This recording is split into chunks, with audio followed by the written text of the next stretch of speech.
If the savannah had a sense of humor, it might look like a grocery store cart race with horns. One moment, everything seems calm. The next, a million blue wildebeest, 300,000 zebra, and 400,000 gazelle are all on the move, all trying to make it through one more day. This is the Great Migration, one of the biggest journeys on Earth. And it is not a peaceful road trip. It is a test of speed, nerve, and luck. In this episode, we're heading into a world where every water crossing, every open plain, and every shadow in the grass can mean life or death. If you're watching from home, say hello in the comments and tell us where you're tuning in from. We'd love to hear from you. Have you ever wondered how a million animals can move like one living thing across an entire continent? Out here, the grasslands seem to breathe. Dust hangs in the air. Hooves strike the ground in a steady thunder, and the horizon keeps shifting with each new wave of life. This is the Great Migration, one of Africa's biggest journeys, with over 1 million blue wildebeest, about 300,000 zebra, and 400,000 gazelle on the move. They are not family, but they share the same hard bargain. Keep going, stay alert, and live long enough to see another sunrise.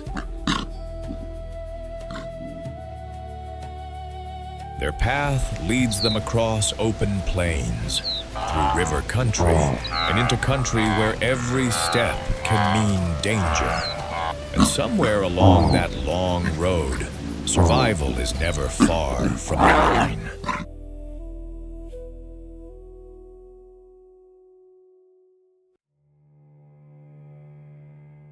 Did you know that the savannah's most successful hunter might be the one most people call a scavenger?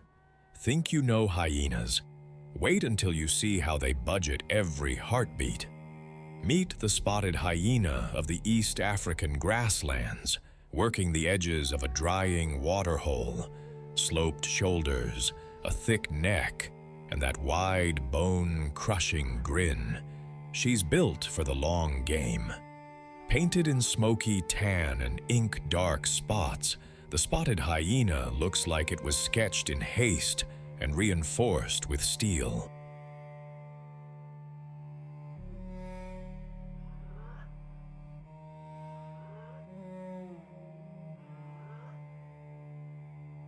Front legs are longer than the back, giving a powerful, forward-leaning profile and a rolling gait that conserves energy over distance. A dense mane traces the ridge of the neck, and rounded radar dish ears drink in sound. Inside that blocky skull sits a jaw engine few can rival, crushing power around 1,100 psi drives, specialized premolars that turn bones to chalk.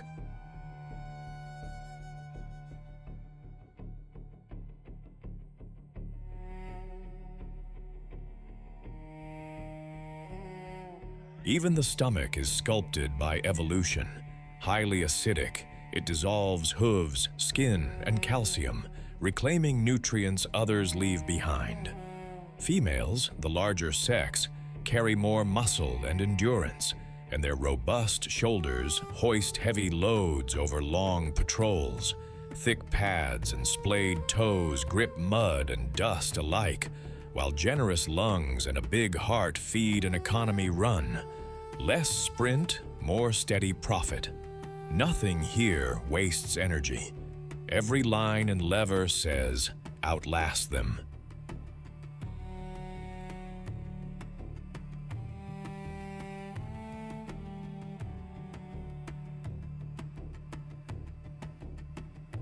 Hyenas do their best work in the cool margins, dawn, dusk, and night.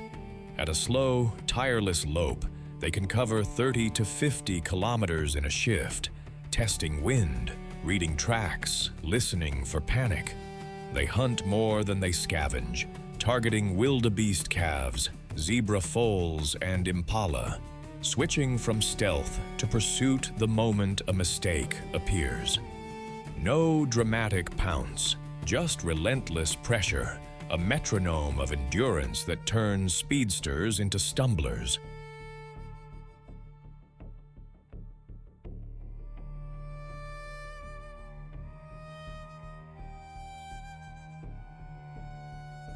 At the waterhole, they circle wide, sampling the breeze, mapping mud like a chessboard. Where will hooves bog down? Where will fear choose the wrong exit?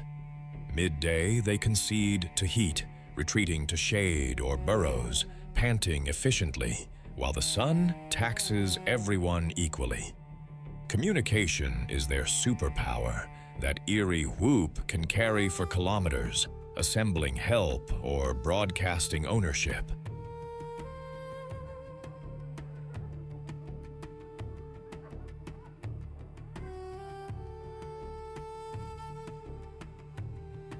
Scent pasting on grass. Stems leave sticky notes for clanmates, soft growls and giggles. Yes, the laugh. Thread strategy in real time. Spotted hyenas live in matriarchal clans, sometimes 30 or more strong, ruled by a dominant female whose daughters inherit rank. Females are larger, bolder, and lead hunts. Males often disperse to seek their fortunes elsewhere.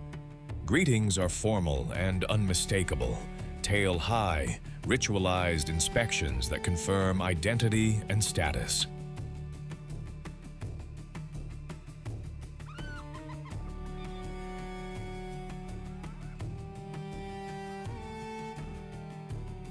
Cubs are born at a communal den, dark-furred and wide-eyed, already armed with tiny teeth.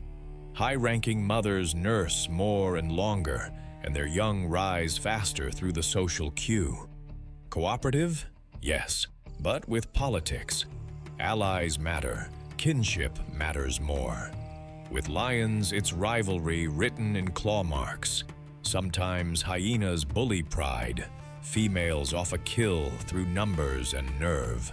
Other times, lions smash the line and everyone scatters.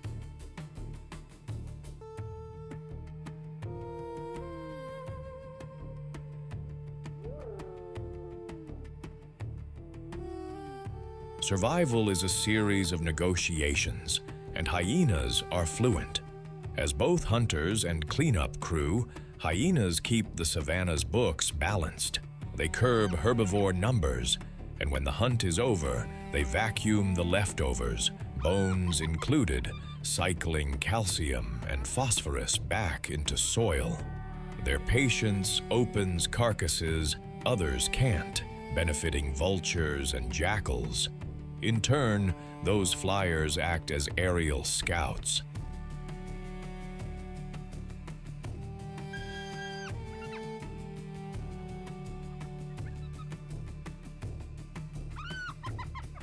Keen noses, oversized auditory bullae for fine-tuned hearing, and marathon metabolisms let them work through heat and hunger better than most.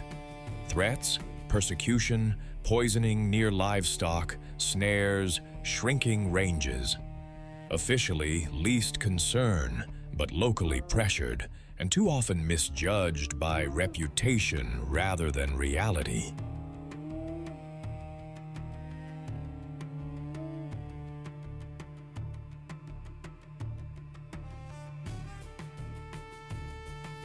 In a world where power often looks like speed, the hyena is a reminder that stamina is its own kind of strength, a symbol of gritty intelligence, thriving where limits are the rule, not the exception.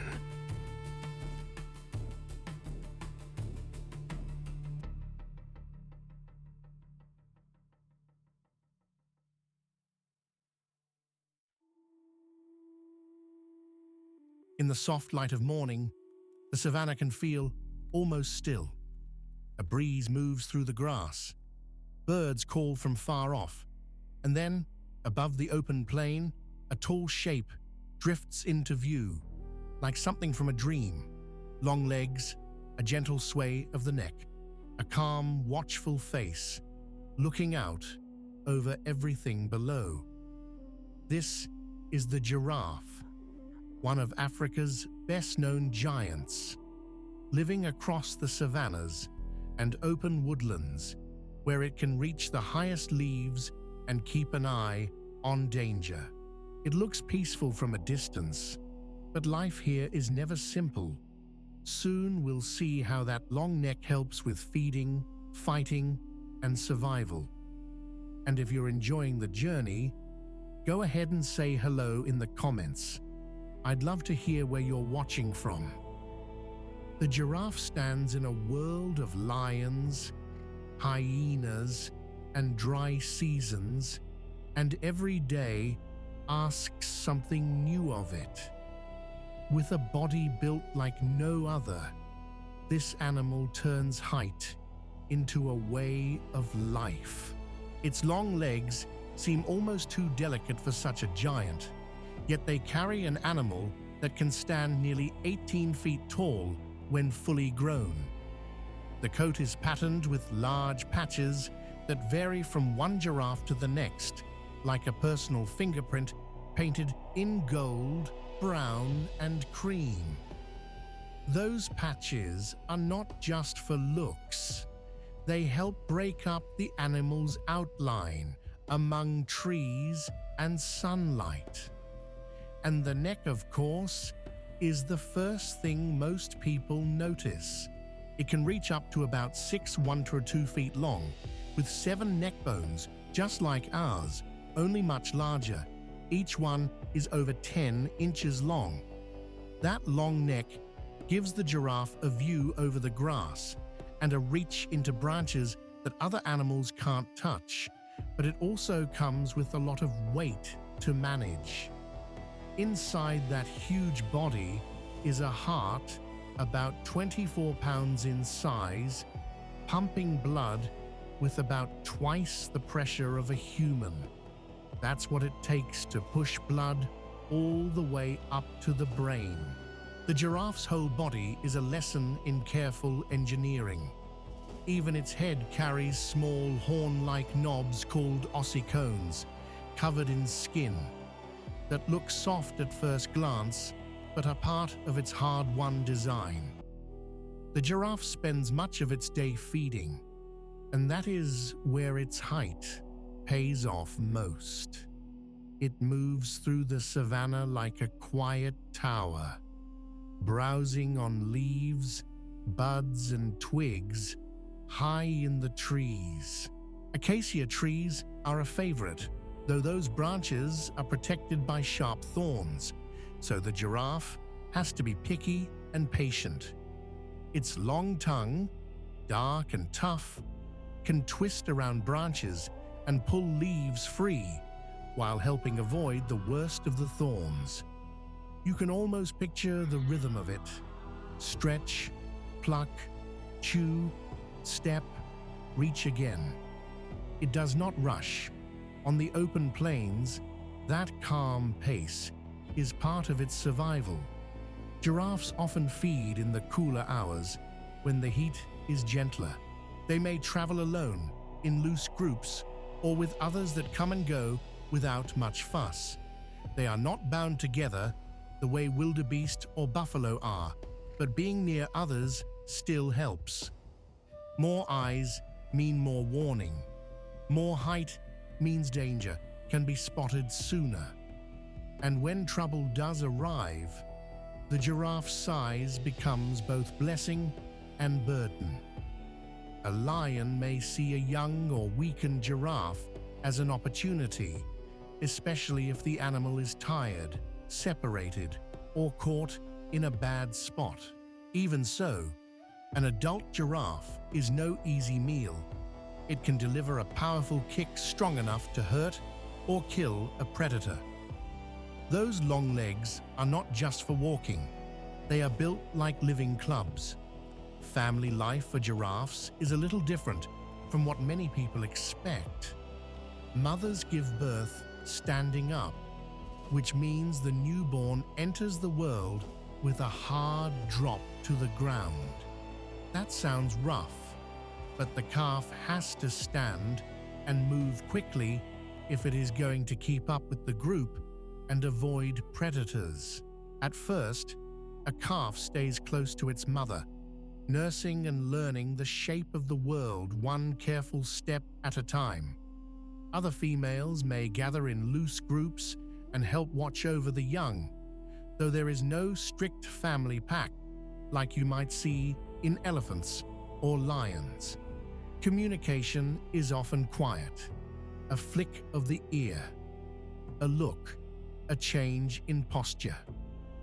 Giraffes also use low sounds and even deep, rumbling calls that people once missed because they are so soft and low. When males compete for mates, the scene changes fast. They swing those long necks in a ritual battle called necking, using their heads like hammers. The sound can carry far across the plain. It is slow, then sudden, almost graceful, until it is not. And that is the strange beauty of the giraffe. It seems built for peace, yet it lives among hard rules. Its height lets it feed above the reach of many other grazers, which helps ease pressure on lower shrubs and leaves for other animals. It also keeps a close watch over the land, acting like a moving lookout on the plains.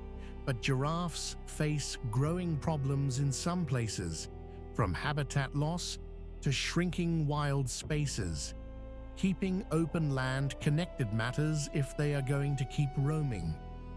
A giraffe can look almost dreamlike in the evening light, but every mile it walks is part of a careful, everyday fight to stay alive. And maybe that is what makes it so easy to love. It carries itself with quiet grace, even in a world that never stops testing it. Now imagine late afternoon on the savannah. The light is turning gold. A small herd of giraffes stands near a line of thorn trees, heads high, ears turning at every sound. Below them, zebras and wildebeest shuffle through the grass, all of them sensing the day is changing. Then a lion pride begins to move.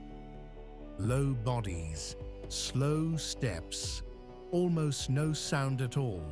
One lioness slips through the grass toward a young giraffe that has wandered a little too far from its mother. Another circles wide. The giraffe notices first. It freezes. Then it takes a long, measured step back. The calf hurries in close. The mother swings her head and plants her feet. The lioness comes nearer. Dust lifts in the dry air. For a moment, nothing moves. Then the giraffe lunges forward, a sudden burst of power from all that long-legged calm. And the lioness pulls away before those legs can land a clean strike. The pride melts back into the grass. No blood, no victory parade, just another close call on a plain where everyone is always reading the same warning signs. And as the light fades, the giraffes drift back to feeding, necks rising above the darkening grass, carrying their quiet strength into the night.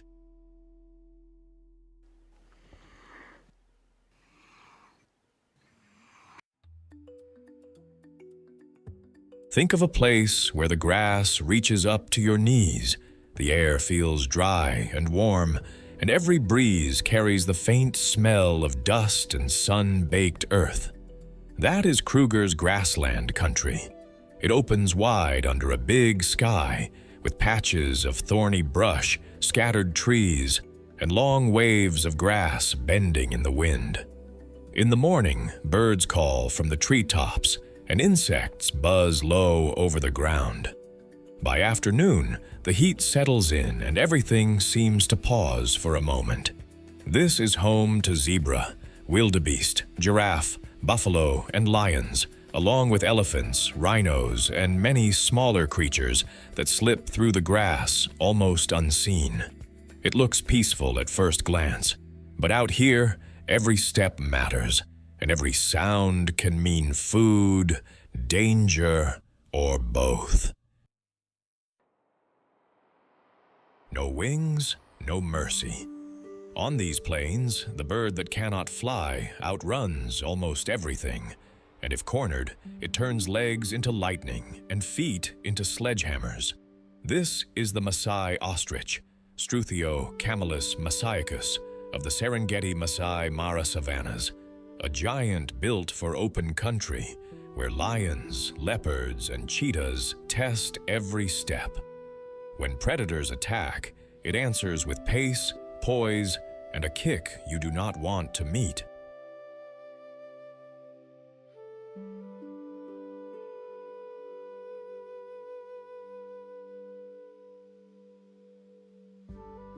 Imagine a sprinter scaled up to 2.7 meters tall and over 150 kilograms, then dressed for the spotlight or the shadows.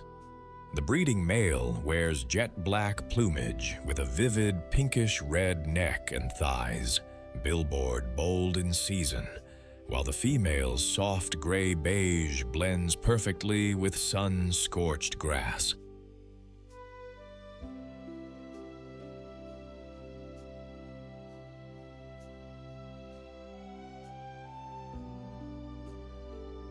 Flight is off the table. No keel on the breastbone, small wings, but evolution reinvested that budget in legs, long muscled pillars with springy tendons that store and release energy like loaded bows. Two toes, unique among birds, end in a hoof-like main claw, turning each stride into a fast, efficient piston that can drive the bird to 70 kilometers per hour and hold it there.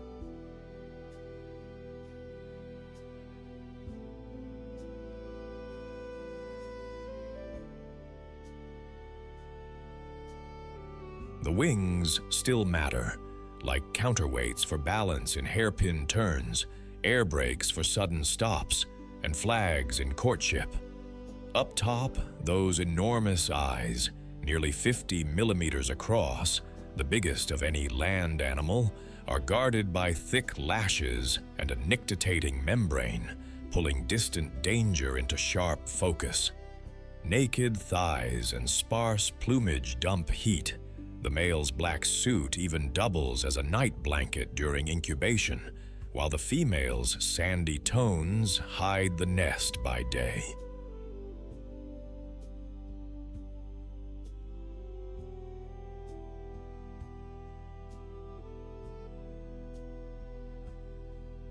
And if speed fails, the last line of defense is brutal. A forward kick powered by those muscle towers, the main claw striking with bone-cracking authority. Dawn on the Serengeti Mara is breakfast, and lookout duty rolled into one. The Maasai ostrich grazes on fresh shoots, seeds, flowers, and fallen pods, snapping up insects and the odd lizard as side snacks. Pebbles swallowed during the day grind food in a muscular gizzard, nature's blender without the plug.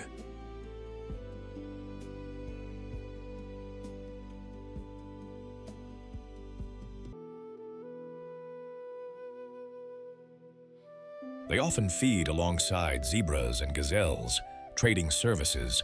The ostrich's skyscraper eyes spot danger early. The herds stir up tasty bugs. Heat climbs and the routine shifts. Wings lift like parasols to vent heat, panting starts, and dust bathing keeps feathers clean and parasites evicted. Midday is for shade and stillness. Late afternoon brings more foraging and short sprint drills across open flats. When predators attack, strategy depends on distance.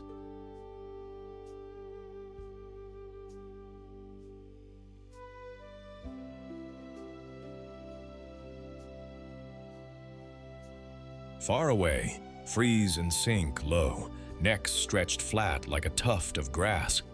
Close, explode into a 70-kilometer-per-hour escape, wings acting as rudders for zigzags. Cornered, the bird whips a forward kick, main claw stabbing with bone-snapping force.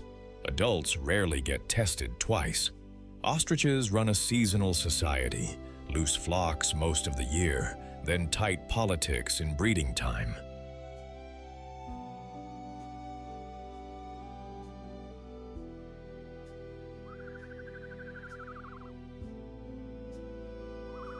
A territorial male stakes an open patch and advertises with bass booms that roll like distant thunder, neck flushed pink, wings flashing white in a dramatic dance.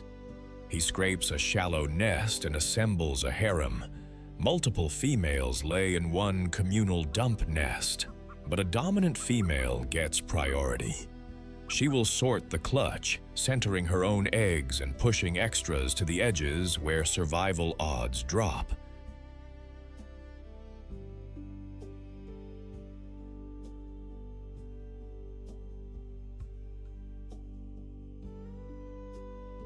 The head pair split incubation like pros, her sandy plumage by day, his black suit by night, camouflage done right. After 40 to 46 days, downy precocial chicks step out ready to run, forming a creche guarded by the male and several females. They grow fast, shadowing the adults, flattening on cue when danger nears. When predators attack, adults front the threat, hissing, towering, and if needed, charging, while the young vanish into the grass.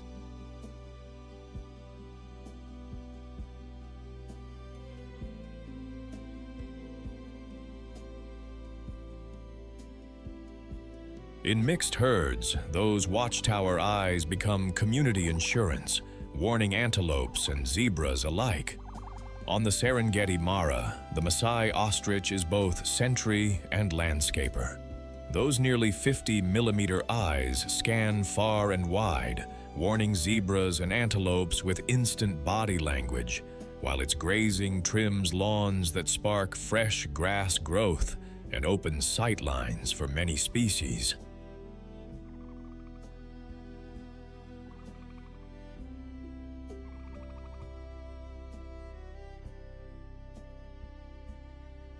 Seeds hitch rides through the gut and drop miles away with a handy fertilizer package, insect snacking trims, outbreaks of locusts and ticks.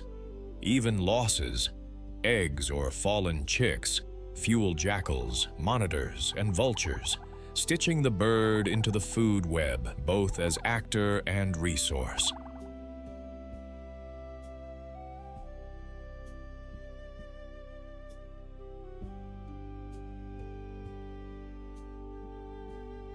Adaptations make it possible.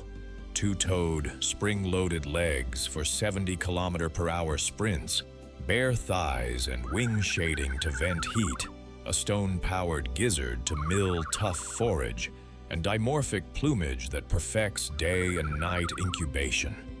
Near people, fences, snares, habitat loss, and egg harvest remain real threats. When predators attack, the ostrich answers with foresight, footwork, and, only if pushed, ferocity.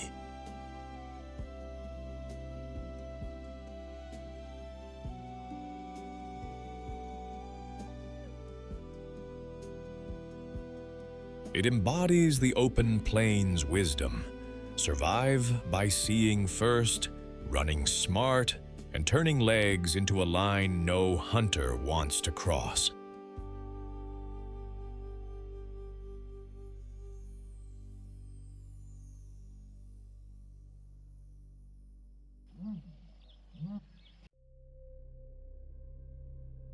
Ever seen courage with a mohawk and a mustache? When a warthog gets cornered, the savannah suddenly sprouts sharp opinions and a pair of tusks that mean business. Meet the African warthog of Uganda's sun-baked plains and light woodlands, from Murchison Falls to Kadipo's wind-scoured grass. Stocky, scarred, and surprisingly quick, this pig wears its battles on its face and keeps its confidence in the ground beneath its hooves.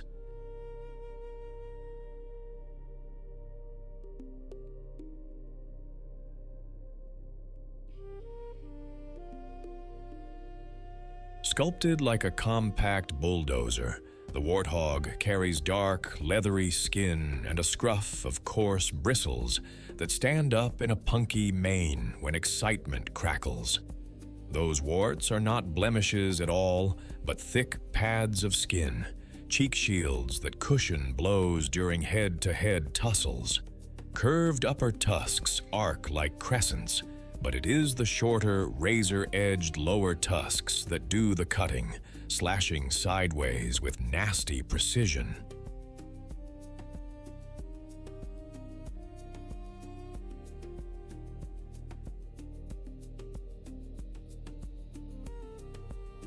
A flat, muscular snout ends in a tough, digging disc, perfect for plowing into baked earth after roots and bulbs. The front knees wear calloused pads. Warthogs kneel to graze, a quirky, energy-saving posture that looks like a bow, but functions like a lawnmower. Sparse hair helps shed heat, while dark skin resists sun and thorns. Wide-set eyes, swiveling ears, and a high head carriage keep the horizon surveyed.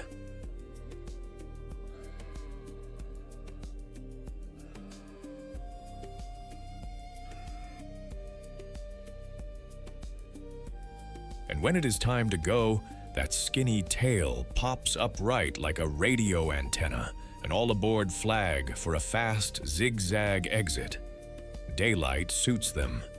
Warthogs spend mornings and late afternoons foraging, then rest through the hottest hours near shade or burrow mouths. They are opportunists with a menu of tough grasses, tubers, fallen fruit, and juicy extras like grubs. Anything the snout can locate and the hooves can unearth.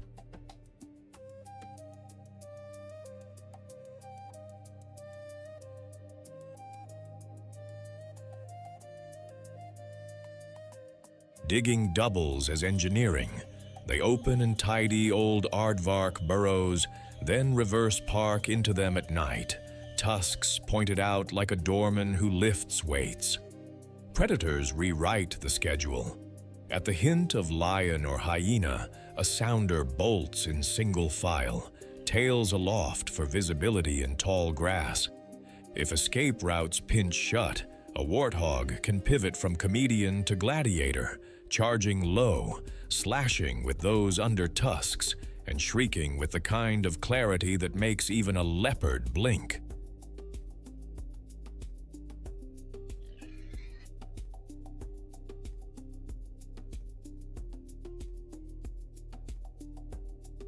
Most fights are brief, all footwork and timing.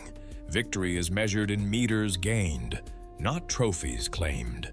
Dust baths cool skin and eject parasites, and a good wallow is both spa day and scent marker, warthog cologne, eau de mud. Community here is practical. Females form tight-knit sounders with their piglets, sharing vigilance and sometimes babysitting duties in creches at safe burrow sites. They communicate in grunts, snorts, and tail talk, shifting formation the moment danger whispers.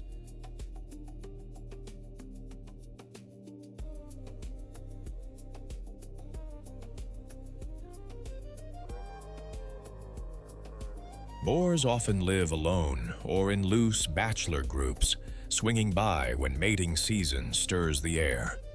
Male-male contests are armored fencing matches, head shoves, tusk parries, and sidesteps, where those facial warts pay their dues. Gestation runs about 5 to 6 months. Litters of 2 to 4 emerge striped and swift, born into a world where standing up fast is lesson 1.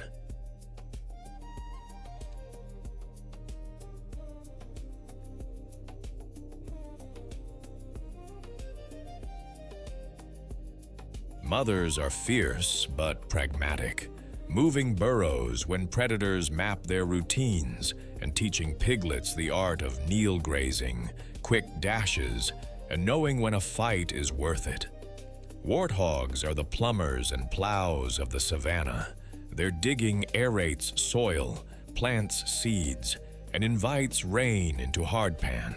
Their grazing trims coarse grasses, so tender regrowth feeds antelope lines behind them. Old burrows become life support for mongooses, jackals, and even owls.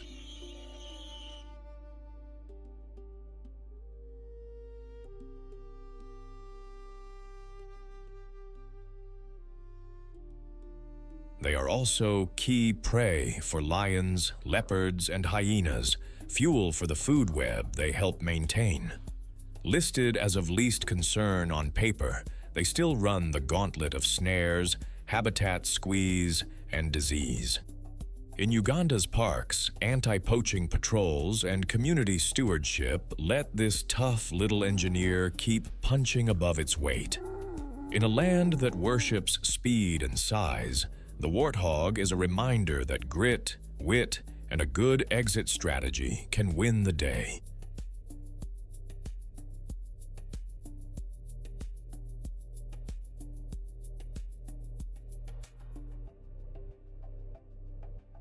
It embodies the spirit of scrappy survival, unpretty, unpretentious, and unstoppable when it matters.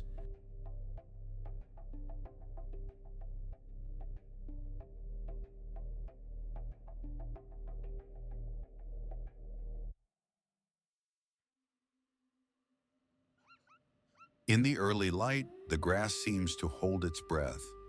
There is a soft hush over the plain, broken now and then by the whisper of hooves and the low grunts of the herd. Then through that calm, a striped shape steps forward like it belongs to the morning itself. This is the zebra, one of the great guardians of the migration, living across the open savannas of Africa and moving with the endless flow of wildebeest and gazelle. It may look calm now, but out here, calm can change in a heartbeat. One wrong step, one broken line, and the whole journey can tilt toward danger. Zebras are built for that life. They stay close, watch everything, and help keep the herd alert. Their stripes are not just beautiful, they are part of a life spent always listening, always ready, always on the move. A zebra's coat is the first thing most people notice. Those bold black and white stripes seem almost too sharp for the soft gold of the savannah. It looks as if someone painted them by hand, stripe by stripe. But there is nothing fragile about this animal. A full-grown zebra can weigh up to 850 pounds, and that gives it a solid, sturdy build under all that pattern. The body is made for travel. Strong legs, tough hooves, a thick neck, a head that keeps turning, checking, watching. And then there are those eyes. Zebras have a visual range of nearly 360 degrees, which means they can see danger coming from almost every direction. That wide view is a huge gift on open land where there is nowhere to hide. It also makes the zebra a kind of lookout for the whole herd. While wildebeest depend on keen hearing and smell, the zebra adds sharp sight to the group. Together, they make a stronger, safer crowd than either could alone. For all that alertness, zebras still spend much of the day doing simple things. They graze, they walk, they rest in short spells when they can. They move with the seasons, following fresh grass and water across huge distances. And that travel is never easy. The sun can be hard. The ground can be dry and rough. Predators wait for a weak leg, a tired mother, or a foal that has fallen behind. That is why zebras stay close to others.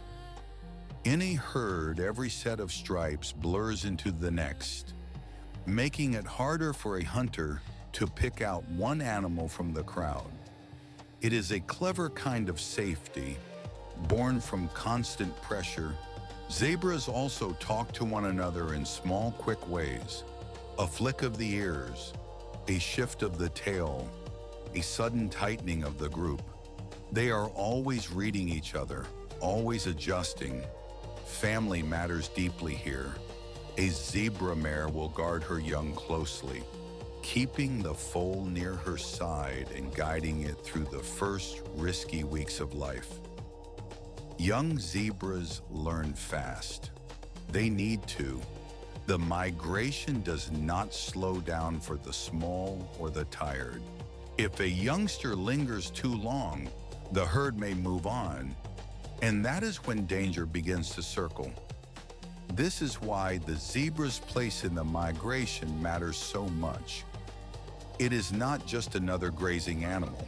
It is part of the moving shield that helps the whole herd survive. Its eyes, its body, its speed, and its nerves all help protect the larger journey. And that journey is still under pressure today, as roads, fencing, and shrinking habitat make these great movements harder than they used to be. Keeping migration routes open is not just good for zebras, it helps the whole savannah stay alive. As the morning grows warmer, the herd starts forward again, a living river of stripes and dust. One animal lifts its head, another falls in behind, and for a little while, the plain feels steadier, as if those black and white lines are stitching the morning together. But the peace never lasts long out here. By late afternoon, the light grows harsher, the shadows longer, and the herd has reached a riverbank. The grass is shorter here. The air smells of mud and wet earth. Wildebeest press closer. Zebras stand at the edge, heads high, ears forward. No one drinks for long. No one trusts the water. Then a calf stumbles near the line, and every head snaps in the same direction. The herd tightens, hooves shift, dust rises. Somewhere nearby, a lion calls. Not close enough to see, but close enough to feel. The zebra nearest the river gives a sharp snort, and the whole group turns as one. They do not charge. They do not panic. They simply move together, leaving the river behind for another day. That is the quiet power of the zebra. It does not rule by force. It survives by alertness, by unity, and by never forgetting that safety often begins with a single watchful eye.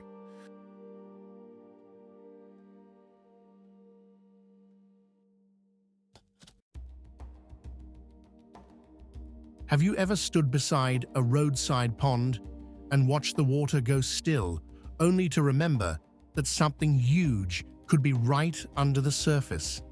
That is the feeling a hippo brings. The air may seem calm, the mud may look soft and harmless, but one wrong step in that marsh can wake a giant with a very short temper. Hippopotamuses live along rivers, lakes, and marshlands across Africa, and they spend much of their day in the water, partly to stay cool and partly to guard the places they call their own.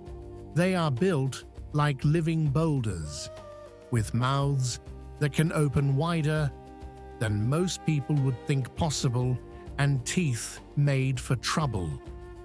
By daylight, they may seem lazy, but do not let that fool you. Their world is full of rivals, calves, and danger just beneath the surface. The hippopotamus spends much of its life in water, but it is no gentle river spirit. This animal can weigh as much as a small truck, with adult males often reaching 3,300 to 4,000 pounds or more. That bulk gives it a shape that is hard to miss.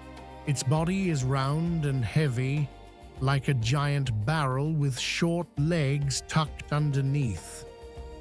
The skin looks smooth from a distance, but it is thick and tough, built for a life that mixes mud, water, and conflict. Its eyes, ears, and nostrils sit high on its head so it can see, hear, and breathe, while most of its body stays hidden. And then there is that mouth.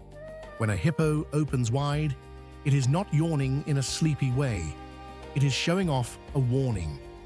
The jaws can swing open to about 150 degrees, revealing tusk-like teeth that can grow up to 24 inches long. The lower canines are especially fearsome. They keep sharpening themselves as the animal moves. In person, a hippo can seem almost clumsy on land, but that impression fades fast when it decides to charge. Its skin is one more surprise. It is sensitive and can dry out under the hot sun, which is one reason the animal depends so much on water, mud, and shade. That layer of skin also gives off a reddish fluid that helps protect it, almost like built-in sunscreen and germ protection rolled into one. Most days, a hippo's routine is built around water. It rests in rivers or pools during the heat, often in groups with only ears, eyes, and nostrils showing above the surface. When evening comes, it climbs out to graze. Yes, graze. For all that power, the hippo is mostly a plant eater. It leaves the water after dark and walks to nearby grasslands, where it can eat many pounds of grass in a single night. It does not spend much time chewing during the day, so the night shift matters. Those journeys from water to pasture can cover surprising distances, and hippos often follow the same paths night after night, carving out muddy trails through the land. Even though they are heavy, they can move faster than most people expect. A startled hippo on land is not something anyone wants to meet. In the water, it looks slow and almost dreamy. On land, it can come alive in a rush. That contrast is part of what makes them so dangerous. They depend on access to clean water and nearby feeding grounds, so shrinking wetlands and crowded human landscapes can turn old routines into risky ones. Farmers, fishers, and village communities sometimes end up living too close for comfort. Hippos are social animals, and those groups can be peaceful for a while, especially when there is enough room and enough water. A pod may include mothers, calves, and several adults resting together like a floating cluster of dark rocks. But the peace is fragile. Males guard stretches of river or pool with fierce attention. A dominant bull may claim a section of water and defend it from rivals with bluff charges, jaw gapes, and full-force clashes. Calves stay close to their mothers, and that bond matters because the water they depend on is no safe place if a powerful male gets agitated. A mother hippo can be especially dangerous when protecting her young. She will not hesitate to place herself between danger and her calf. Hippos also communicate with grunts, snorts, and low calls that carry across water. At night, those sounds can roll over a marsh like a warning drum. They may seem slow and heavy, but their family life is built on alertness, space, and a constant sense of territory. And that matters far beyond the hippo itself. By moving between water and grassland, hippos help shape the places they live in. Their trails create pathways. Their grazing influences plant growth. Their waste even feeds fish and other water life downstream. In a quiet way, they help keep river systems working. But they also remind us that even a peaceful-looking wetland can hide raw power. One moment, the marsh looks still. The next, a giant rises, and every animal nearby remembers who owns the water. At dusk on an African riverbank, the light turns gold, and the air cools fast. Egrets settle into the reeds. Waterbucks slip toward the edge to drink. Then the hippos begin to stir. First comes a grunt, then a splash. A calf nudges close to its mother, while a larger bull lifts his head and stares into the fading light. Out on the bank, a waterbuck steps too near. The hippo bull notices at once. He snorts. The water shudders. The antelope freezes, then bolts back into the grass. A little farther off, crocodiles lie still as driftwood, waiting for their own chance. For a moment, the whole river seems to hold its breath, but the hippos keep their ground, steady and immense, reminding every other creature that this is their water, their mud, their night.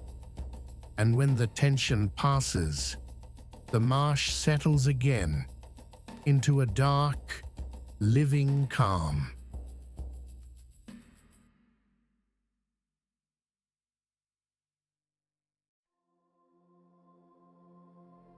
The first warning is a sound. Low water rushing over stones, a deep grunt from somewhere in the reeds, and the soft slap of muddy current against the bank. Then comes the smell: wet earth, crushed grass, and that sharp river scent that seems to hang in the air before danger shows its face. This is the Mara River, one of the most important crossings on the savannah.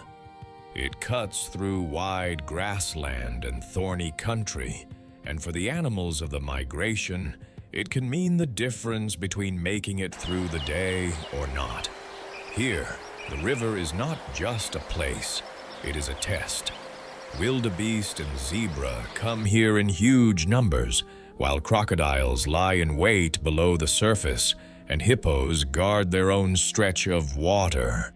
It looks peaceful from a distance. Up close, it is anything but. No roar, no drum roll, just a soft click of claws on bark, and the fight is over before the grass remembers to sway. Meet the African leopard of Uganda's savannas and woodlands, from the fig-fringed tracks of Queen Elizabeth to the riverine shadows of Murchison and Kadipo. Sleek, solitary, and rosette-cloaked, it turns invisibility into its sharpest weapon and trees into private dining rooms. This cat is stealth stitched in gold.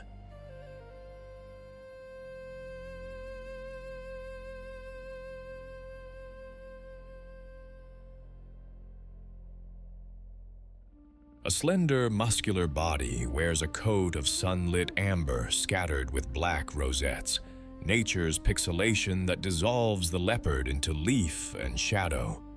Wide, padded paws erase footsteps. Retractable claws stay razor-keen for climbing, and that final, vice-like grip. The tail is a balancing pole, long and expressive, steadying roof-to-branch sprints and tight mid-air twists.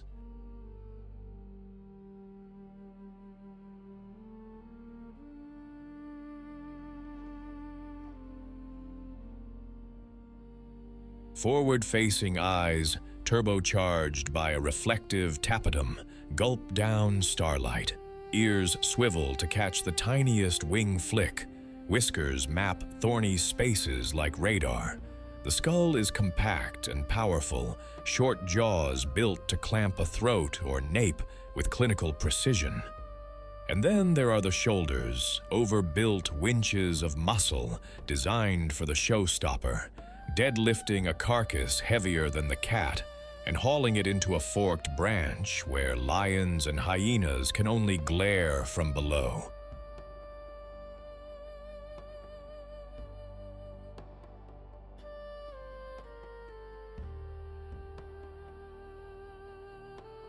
Every line says the same thing. Get close, strike clean, vanish upward. The leopard's savagery is strategy. It hunts alone, leaning on patience so profound it feels like a superpower, lying low for an hour, reading wind and routine, inching forward only when a head drops or a hoof hesitates. Most action unfurls at night or in the cool edges of dawn and dusk. The approach is a slow equation, grass to termite mound to gully, until distance collapses and speed detonates.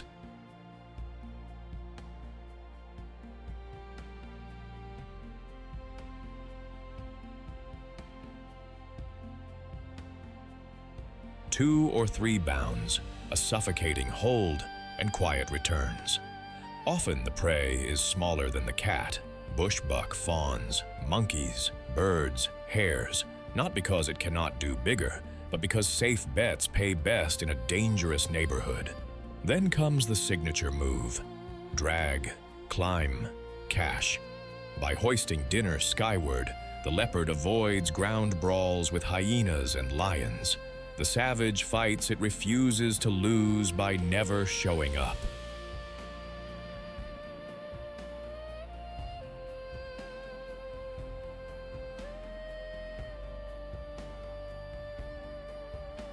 Diet is flexible by design. Young antelopes, monkeys, birds, reptiles, whatever the season and shadows allow. In a world where resources flicker, adjustment is the daily ritual. Privacy is policy. Adults live alone, their home ranges overlapping like polite whispers instead of lines drawn in stone, males skimming the edges of several females' territories. They negotiate with scent marks, scratch posts, and a rasping, saw-like call that threads through the dark.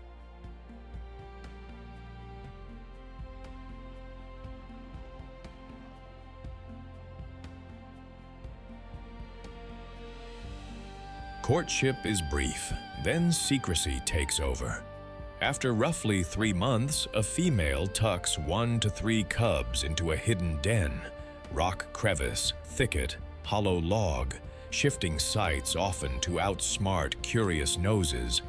She is hunter, teacher, and bodyguard, ferrying meat to cover and running tiny stalking drills that grow into real lessons. Cubs face a hard syllabus. Hyenas, lions, and snares all grade harshly.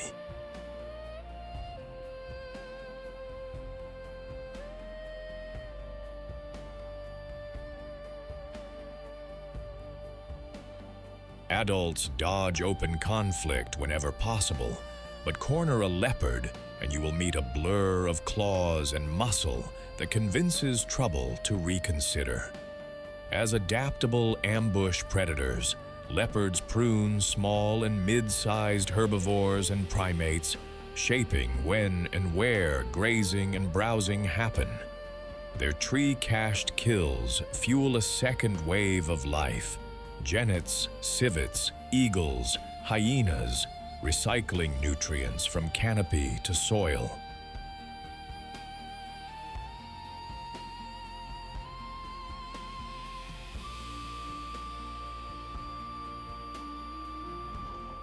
Flexibility is their edge. Broad diet, stealth, and vertical escape routes keep them thriving when specialists stumble. Yet threats bite back. Habitat loss, wire snares, livestock conflict, and illegal trade. Listed as vulnerable, leopards in Uganda lean on protected areas, anti-poaching patrols, and community stewardship to keep those rosettes moving through the dusk. In a world that celebrates loud battles, the leopard wins by never raising its voice.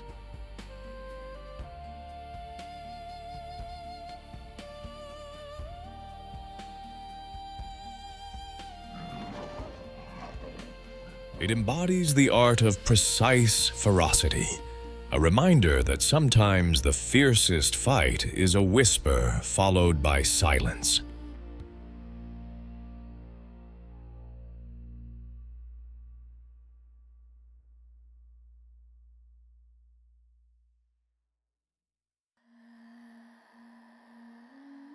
He really does wear the savannah's crown, with a face that says, "I woke up like this." And when that mane catches the light, it can look a little like a shaggy collar someone forgot to brush. But there is nothing funny about the power behind it. This is the lion, one of Africa's best-known cats, and a symbol of life on the open plains. Lions live across grasslands, savannas, and open woodland, where there is room to stalk, charge, and vanish back into cover.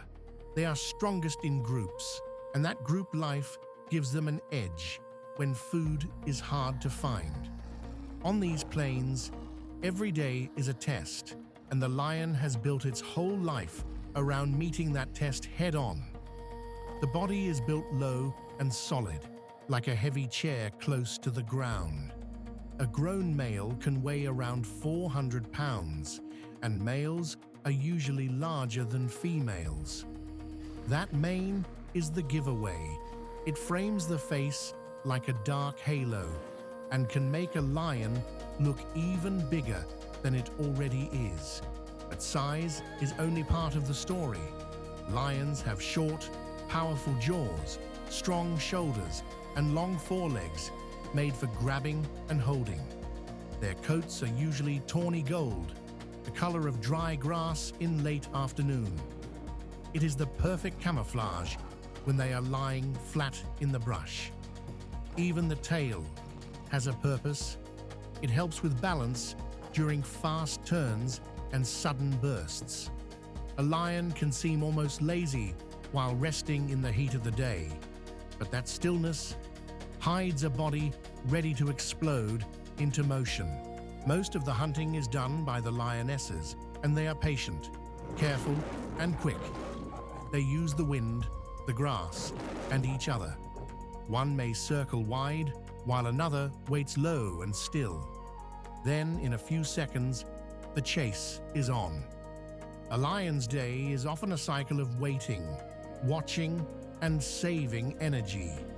It can go long stretches without a meal, then eat a huge amount when the hunt goes well.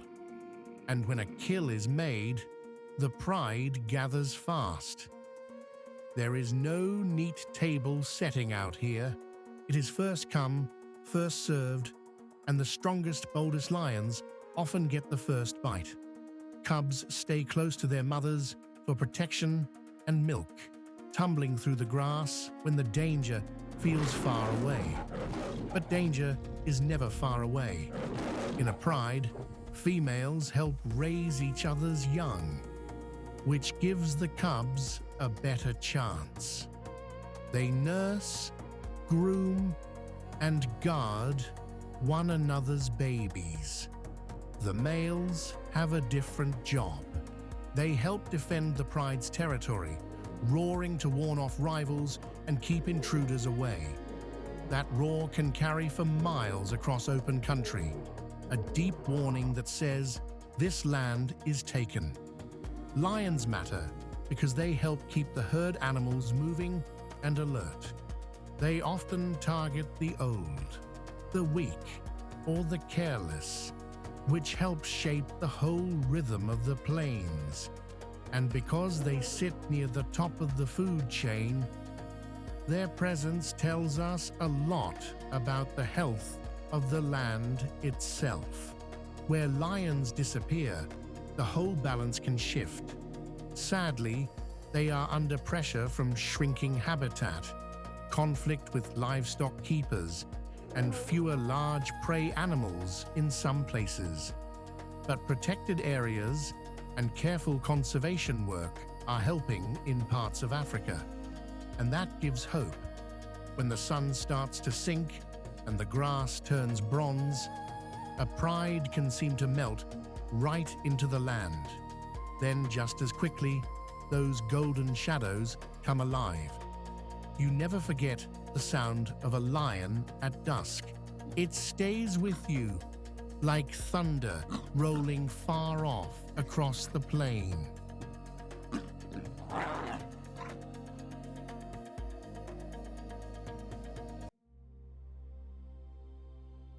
Here's a hard truth of the savannah. Some of the biggest danger comes from an animal that does not look flashy at all. No mane, no stripes, just a dark, solid shape moving through the grass with purpose. The African buffalo can weigh up to 2,000 pounds, and when a herd comes together, it feels less like a group of animals and more like a moving wall. These are powerful grazers of the open plains and river edges, and they live across much of Africa's grasslands and woodlands. One adult bull can be a serious challenge on its own, but a herd is something else entirely. Thick hide, heavy horns, and a fierce bond with the group make this one of the most respected animals on the continent. And on the savannah, respect is never given for free. Every day is about staying alert, staying close, and staying alive.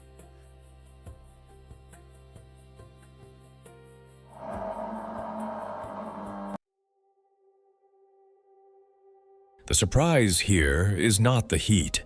It is how much life can rise out of it. The savanna plains stretch wide and open, with grass that can look golden one day and green the next after the rains.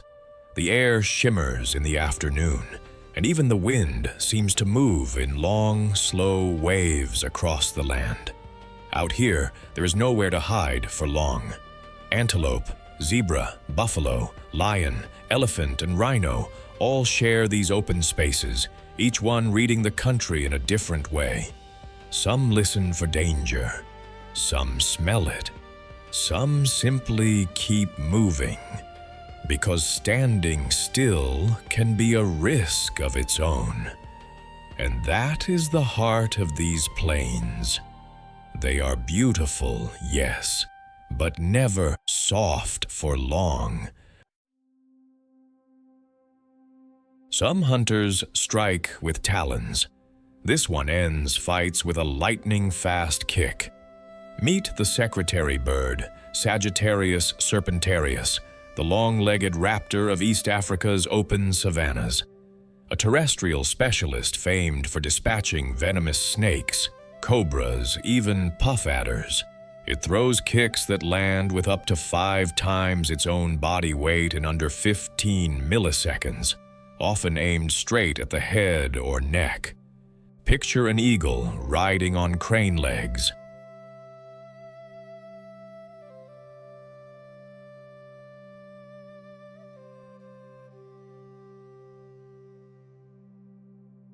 Standing around 1.2 to 1.3 meters tall with a 2-meter wingspan, the secretary bird wears slate gray and white plumage, black flight feathers and shorts, and a pair of elegant tail streamers that trail like punctuation.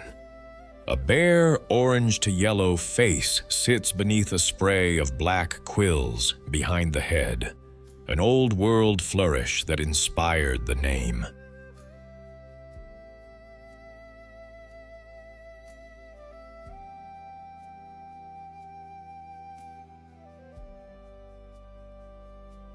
But the real story is below the waist. Extraordinarily long, scaly, horn-covered legs clad in tough keratin scutes, built to take impacts and deliver them back.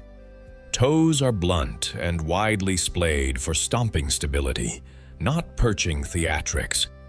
Inside, long tendons and a hinge-like intertarsal joint act like a sprung hammer, letting the bird snap its foot down with surgical speed, measured strikes that can stun, daze, or kill in a blink.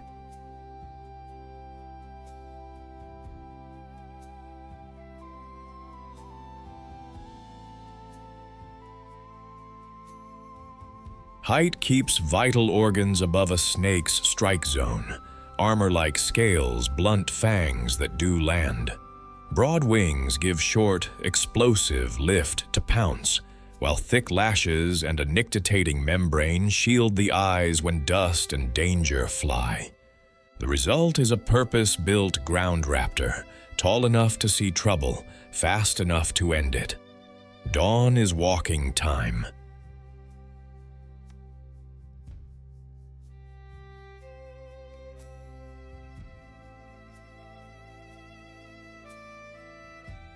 Secretary birds leave their roosts and drop to the grass, covering kilometers with that purposeful, high-stepping stride. Eyes scanning, toes probing, and the occasional drum roll of rapid stamps to flush whatever's hiding. They're diurnal specialists, most active in the cool morning and late afternoon, resting or preening through the noon furnace on a shaded perch.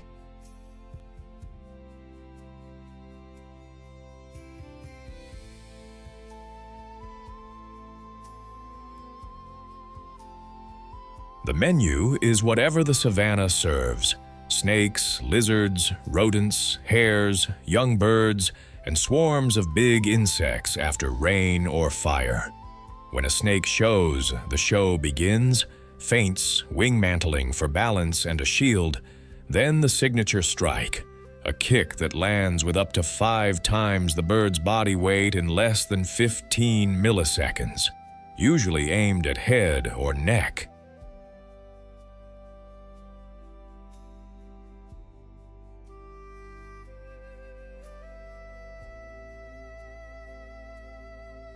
Big serpents get dazed with repeated blows, pinned, then grabbed behind the skull with a precise beak jab. Small prey is stomped and swallowed on the spot. They'll shadow fresh burn scars where fleeing creatures are exposed, or patrol along game paths where movement betrays itself. Each step is a question. Each kick, an answer no snake wants to hear. These ground raptors run on partnership.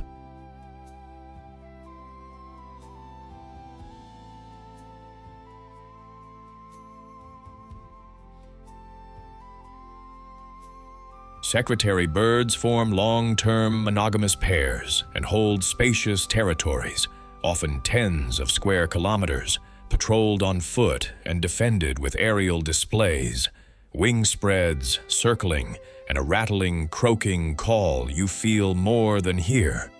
Pairs often forage in loose tandem, 10 to 50 meters apart, flushing prey toward each other with the kind of non-verbal coordination that comes from years of walking the same lines.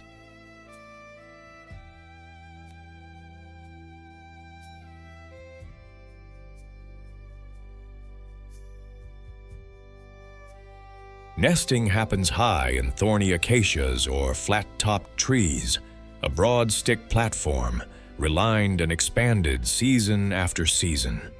A clutch of 1 to 3 eggs incubates for roughly 45 to 50 days, both parents sharing the sate and the night watch. Chicks are fed by regurgitation, shaded under those broad wings, and fledge at around 3 months. But they stick with their parents for weeks more, trailing the patrol and practicing the family martial art on dropped prey and unlucky lizards.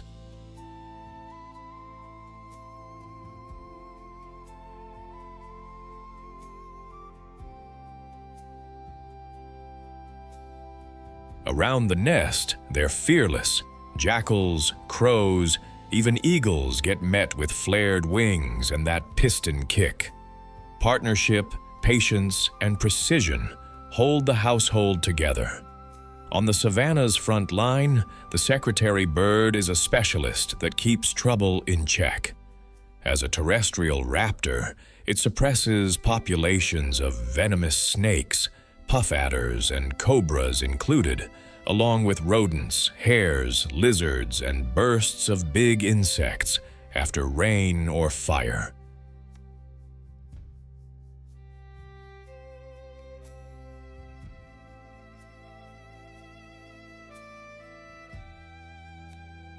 That control ripples outward. Fewer ambush snakes around ground nesters and antelope nurseries. Fewer crop-raiding rodents near people. Its toolkit is purpose-built for this job. Scaly, horn-covered legs that deliver kicks with up to 5 times its body weight in under 15 milliseconds. Long, elevated limbs that keep vital organs above a snake's strike zone. Keratin armor that blunts fangs, and sharp vision to read the slightest grass twitch.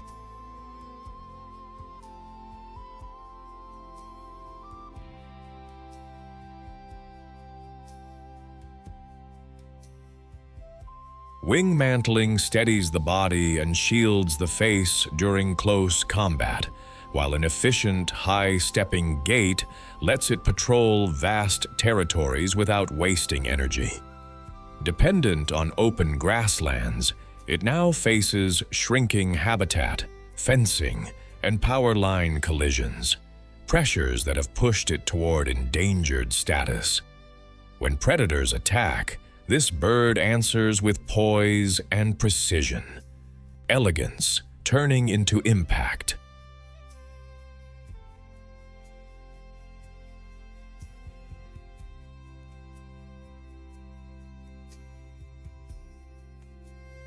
The secretary bird embodies guardianship on long legs, a living reminder that courage can be calm and decisive.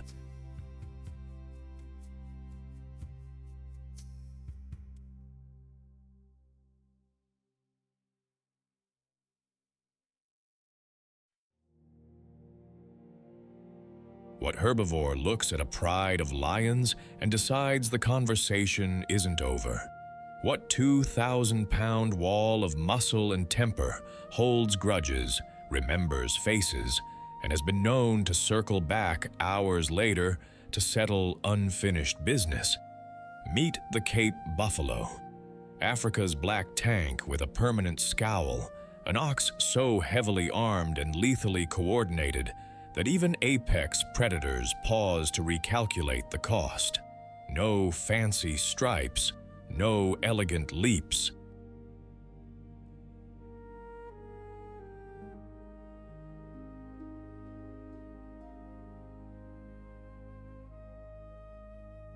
Just a boss-like helmet of fused bone, curved horns sharp enough to gut a Land Rover, and a herd mentality that flips from grazing to full cavalry charge in the span of a heartbeat.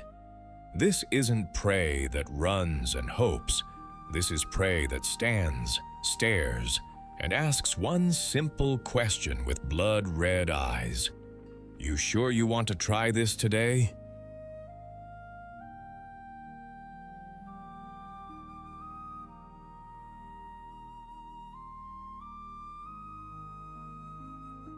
In the killing fields of the savannah, where speed and stealth usually win, the Cape buffalo rewrote the rules with one brutal truth. Sometimes, the best defense is a ton of pure, unforgiving offense. Sculpted like a bulldozer in hide and horn, a big bull can tip the scales near a ton and stand over 5 feet at the shoulder. The coat runs charcoal to sooty brown, a matte finish that drinks sunlight but hides scars.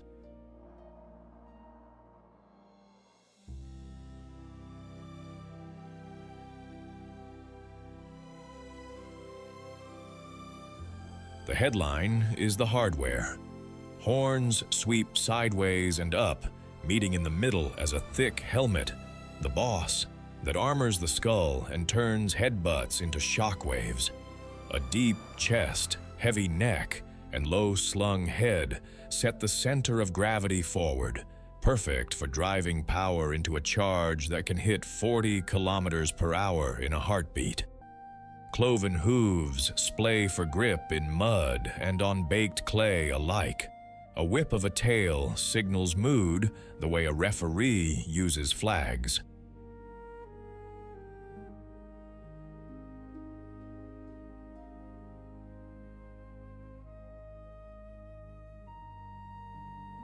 Eyes are dark, steady, and unamused. Ears flick constantly, filtering wind-borne gossip. The skin is thick, the nerves are quick, and the whole chassis is built for endurance. Long, dusty commutes to water, long days of grinding grass down to green confetti, and, when needed, sudden violence that rearranges a predator's priorities. By day, the herd grazes in a slow tide, heads down, jaws working, calves tucked where the walls are thickest. Vigilance is communal.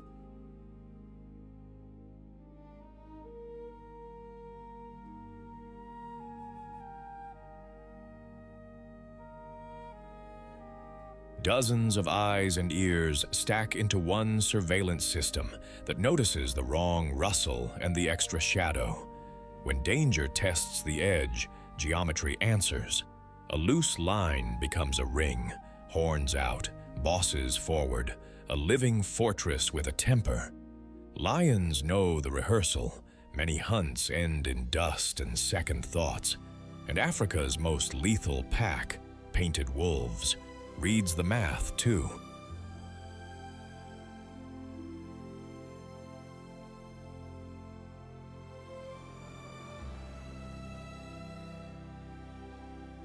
They might probe a straggler or a calf, but against a tight herd, they pivot to antelope because the buffalo's return on risk is terrible for even elite teams. Dry season turns up the volume. Water pinches into muddy bowls, tempers shorten, and night marches stretch between pastures. At dusk, the air cools, bellies fill, and an old bull may lift his head and bellow, a deep drum roll that says, "We hold here." Vultures circle with patience, hyenas laugh at the margins.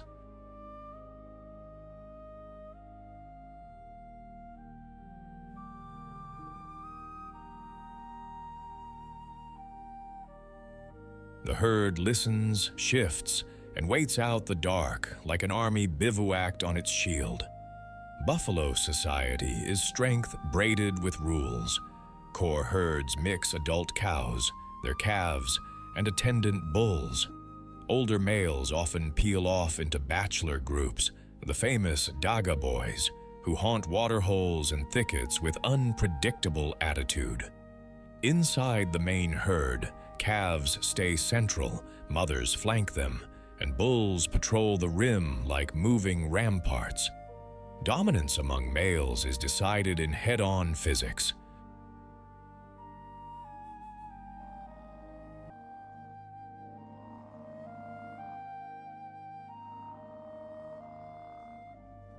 Under a red sky, two titans step from the crowd, knees bent, chins tucked, and slam bosses with a crack that rolls the plain. They shove, feint, reset, and collide again until one yields, newly tattooed with dust and dents. Females carry the sacred continuity.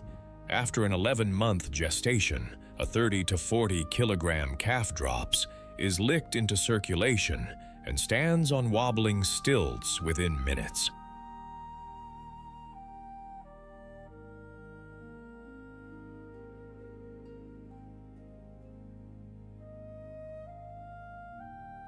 There's no nursery pass. The herd is moving, and so is the lesson. Keep up, stay central, read the adults. Buffalo are lawn crews with hooves. Their grazing trims dominant grasses, opening space for tender regrowth that feeds antelope behind them.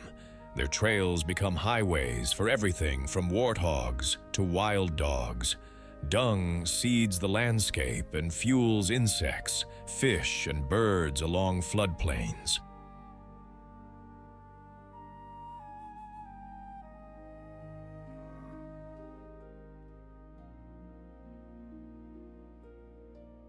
They're also keystones in the predator economy. Calves and compromised adults feed lions and hyenas, yet their defense shapes when, where, and how predators hunt. Conservation status is generally least concern, but local declines track shrinking habitat, conflict with cattle, and disease. Corridors, water stewardship, and community conservancies keep the wall intact. In a continent famous for solo heroes and swift packs, the African buffalo reminds us that power can be plural.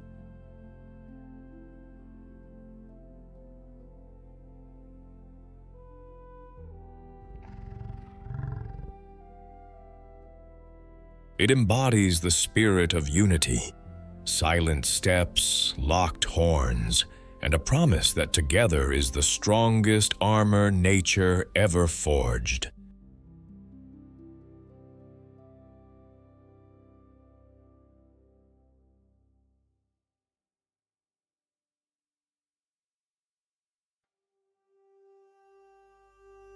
Have you ever stood near something so large that it seemed to change the air around it? On the African savannah, the ground does just that. It softens, then thuds. It shivers under a slow, heavy step. And then, through the dust and heat, the giant appears.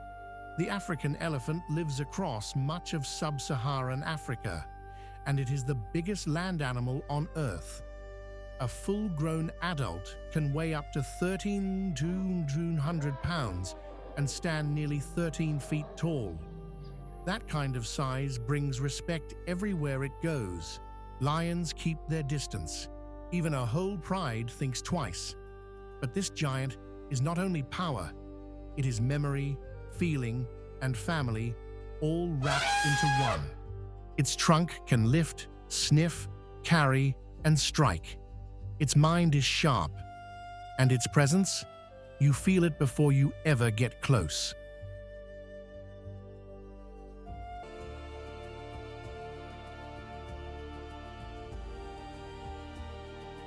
The first thing you notice is the sound. Soft water lapping against mud, reeds whispering in the wind. Then a heavy smell rises from the marsh, part wet earth, part green grass, part something old and wild, baking in the sun. These riverbanks and marshlands may look peaceful at first glance, but they are busy crossroads for life and death. Here, the savannah slows down for a moment. Hooves sink into soft ground, birds lift from the reeds, and every animal that comes to drink has to keep one eye on the water and one eye on the bank. Hippos wallow in the shallows, crocodiles wait in the mud, and birds pick their way through the marsh grass.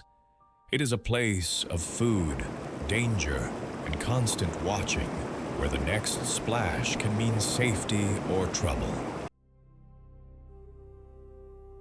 The dust is already hanging in the air. Hooves drum the ground in a hurry, and the whole plain seems to shake with movement. One animal after another pushes forward, shoulder to shoulder, all of them heading for the next patch of life before the heat and hunger catch up. This is the Blue Wildebeest, and it lives across the grasslands of eastern and southern Africa, where survival often depends on staying with the crowd. More than 1 million of them join this great migration, along with some 300,000 zebra and 400,000 gazelle. At a glance, a wildebeest can seem like a strange mix of parts, but every feature has a purpose. Its head is low and heavy, its neck short and sturdy, and its senses are sharp. It can hear and smell danger well, and it can even pick up ground vibrations from distant water or the footsteps of other animals. But it cannot see as far as the zebra can, so it leans on its neighbors for help. A blue wildebeest is built for movement. The shoulders ride high. The front half looks powerful and deep, and the head carries those curved horns like a rough set of tools made for a hard life. The coat is gray-brown, almost dusty in the sunlight, but there is a blue sheen to it that gives the animal its name. Up close, the mane looks bristled and wild, like it has been caught in a constant breeze. The tail swishes, the nostrils flare, and the whole body gives off a sense of restless energy. This is not a creature that stands still for long. Each day is spent on the move, grazing where the grass is fresh and following the rains as best it can. Wildebeest eat short grasses, and they usually feed in large groups, heads down, tearing at the ground like a living field of lawnmowers. That may sound peaceful, but it is never simple. While they graze, they are always listening, always sniffing the wind, always watching for lions, hyenas, and other hunters that wait for the herd to lose its edge. And the herd itself matters just as much as the grass.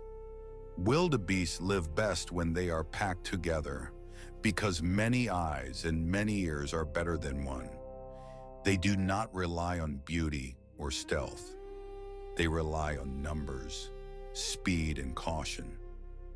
When danger comes, the weak and the very young can be left behind, and that is the hard truth of the migration.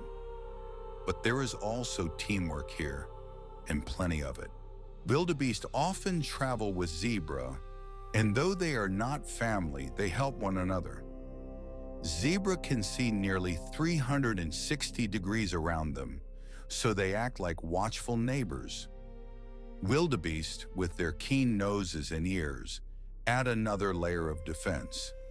It is a partnership where both sides benefit, and in a land full of teeth and claws, that matters a lot. Even the way they move says something about their life. They do not stroll. They surge, bunch, scatter, and gather again. Calves stay close to their mothers at first, but the whole herd can still seem like one huge breathing body, always shifting, always ready to bolt. And that is what makes the migration so gripping. It is not just a journey, it is a constant test. The wildebeest plays a key part in the savannah too. It turns grass into food for bigger hunters and helps shape where plants grow back after grazing. Without animals like this, the whole rhythm of the plains would change. Every year, the African continent watches this great procession unfold, and every year the stakes stay the same. For the wildebeest, the goal is simple and ancient. Keep moving, keep feeding, keep one more sunrise within reach. Now the herd tightens, heads come up. Something has changed. The air feels wrong. A ripple passes through the animals, fast as a warning in a church pew. One wildebeest bolts, then another, and suddenly the whole mass surges forward in a burst of hooves and dust. The weak ones are shoved from behind. A calf stumbles, scrambles, and finds its feet just in time. Off to one side, zebras spin around, eyes wide and ears high, scanning the grass for the reason behind the fear. A line of predators waits in the distance, low and patient. The wildebeest do what they were built to do. They press together. They push on. They do not stop. And for one more stretch of the journey, that is enough.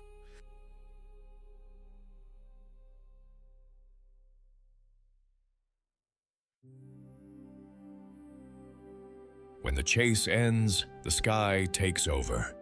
In the hush after a kill, dark sails spiral down like a verdict.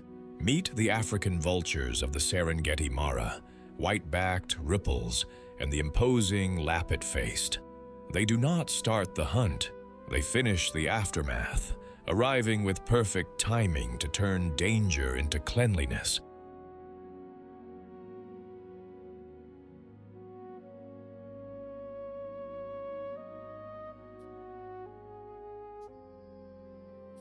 Built for patience and precision, vultures wear earth-toned plumage that blends with sun-baked grass, sooty browns, sandy buffs, a pale saddle on whitebacks, and the lappet-faced's stark, wrinkled pink mask that looks like authority made flesh.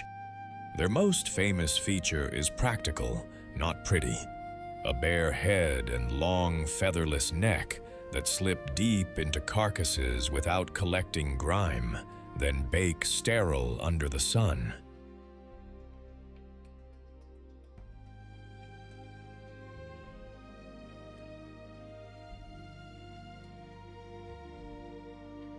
Eyes are high-definition sensors.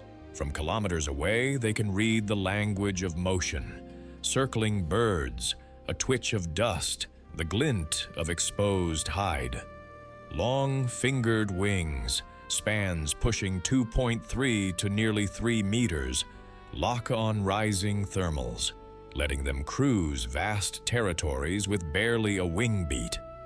At the business end, hooked beaks act like can openers for Africa's toughest packaging. The lappet-faced, in particular, can punch through hide that even lions hesitate to start.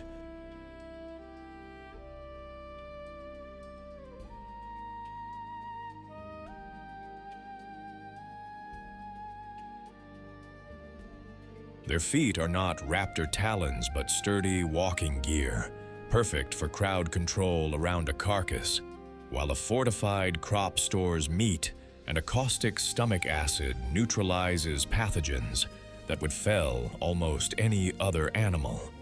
They wait until the dust and growls fade, then descend, silent, methodical, and absolutely essential. From a bare branch, they watch like magistrates, reading the grass for verdicts.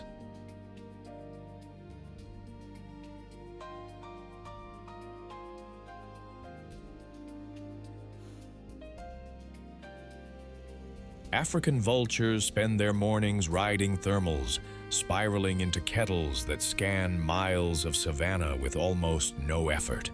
They key off signals others miss, a dust plume, a sudden stillness in a herd, the way hyenas start to loiter. After a lion's rush and the growls fade, they do not dive straight in. Caution is policy. They circle, wait for the big jaws to step back, then glide down, wings wide, intent, quiet.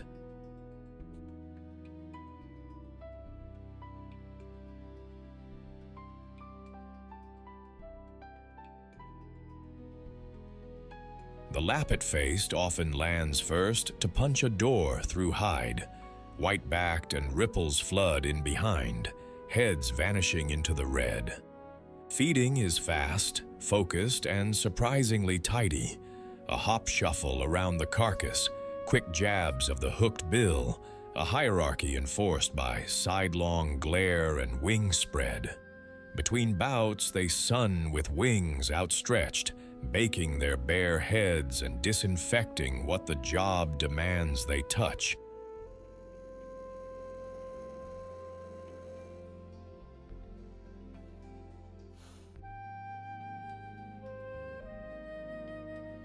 If danger flares, they lighten the load with a defensive vomit, lift off, and return when it is safe. By afternoon, they are clean-up crews turned silhouettes again, riding warm air back to roosts before the night closes. They do not live as prides or packs, but their society is a loose web stitched by sightlines and timing. Most African vultures form monogamous pairs, nesting in colonies, whitebacks in tall trees, rupels on cliff ledges, lappet-faced more solitary in scattered treetops.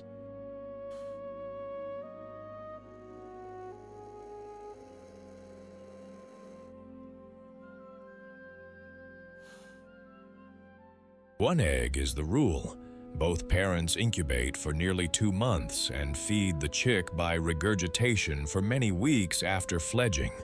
A long apprenticeship for a life lived on the wing. Away from nests, gatherings form and dissolve around thermals and carcasses. At the table, size sets rank. Lappet-faced dominate with sheer presence, while the more numerous white-backed and high-flying ripples press in, hissing, grunting, and mantle spreading to claim a slot.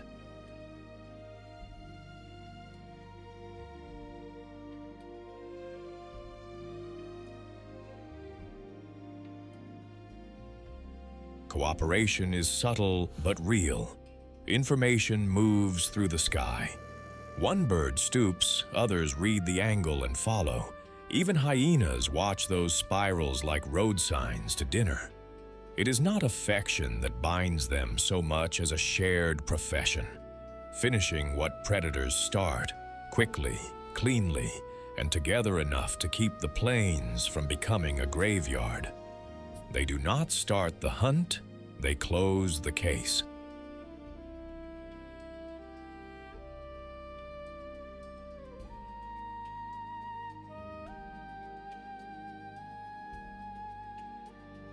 Vultures arrive after predators attack and turn chaos into hygiene, stripping carcasses in hours and preventing the plains from becoming a disease factory. Caustic stomach acids neutralize nasties like anthrax and botulism. Bare heads and long featherless necks keep them clean even when they work deep inside rib cages. Hooked beaks, especially the lappet-faceds, open hides that even lions hesitate to pierce, creating access for smaller scavengers and speeding the nutrient cycle back to grass.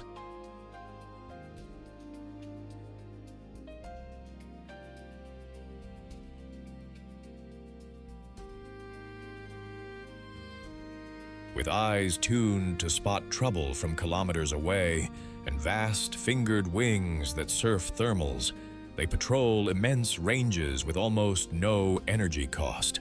Their sky-borne information network even guides other scavengers to the scene. Yet guardians can fall. Poisoning, power lines, and illegal trade have pushed many African vultures to endangered or critically endangered. In the stillness after the strike, those dark wings do not herald doom. They deliver a necessary mercy.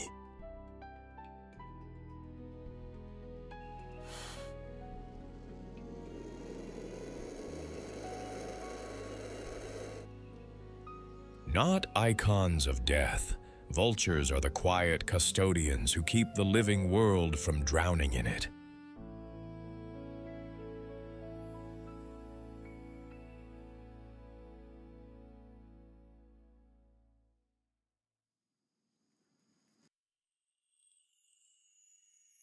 The dust hangs in the air before the animal even moves. A dry thorn smell, a faint breeze, and then the heavy scrape of a foot against hard earth. Out here, one wrong sound can change everything in a heartbeat. And when that happens, there is no mistaking what you are seeing. This is the rhinoceros, one of Africa's great giants, found across open savannas and grasslands where it can feed and keep watch. It may seem calm from a distance, but that calm can vanish in an instant.